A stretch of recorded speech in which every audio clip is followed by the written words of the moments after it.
अपना बना लूं कैसे तुझे मेरे मितवा, अपना बना लूं कैसे तुझे मेरे मितवा। तू सोच जरा सुन ले तू जरा, क्या कहेंगे लोग, कहेंगे लोग। अपना बना ले मुझे ओ मेरे मितवा अपना।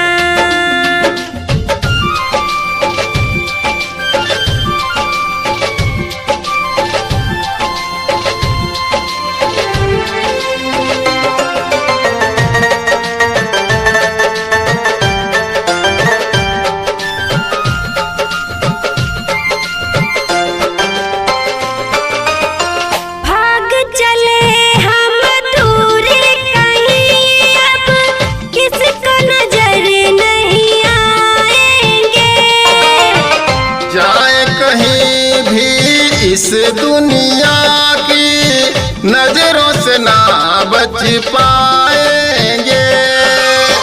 दुनिया हमारा क्या कर लेगी, दुनिया हमारा क्या कर लेगी, जिए मरेंगे हम साथ हो।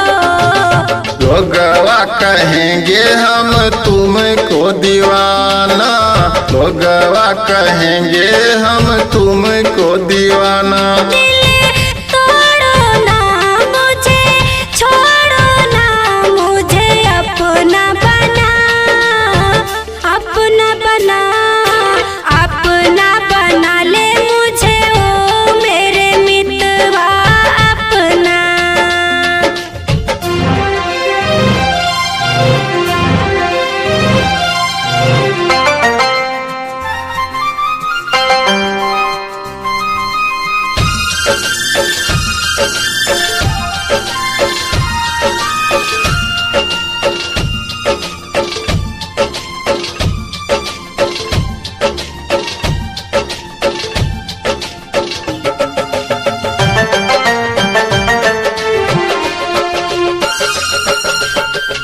छुप छुप के चोरी चोरी से कब तक रहेंगे साथ हो।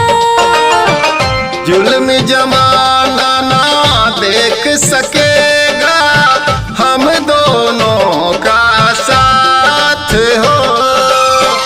ऐसा साथ कोई साथ नहीं है, ऐसा साथ कोई साथ नहीं है, बीते जिंदगियां साथ हो। शादी तो है खेल खेल किस्मत का, शादी तो है खेल खेल किस्मत का।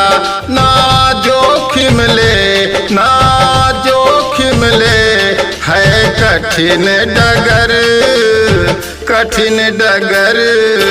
अपना बना ले मुझे ओ मेरे मितवा अपना।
कैसे तुझे मेरे मितवा अपना बना लूं, कैसे तुझे मेरे मितवा।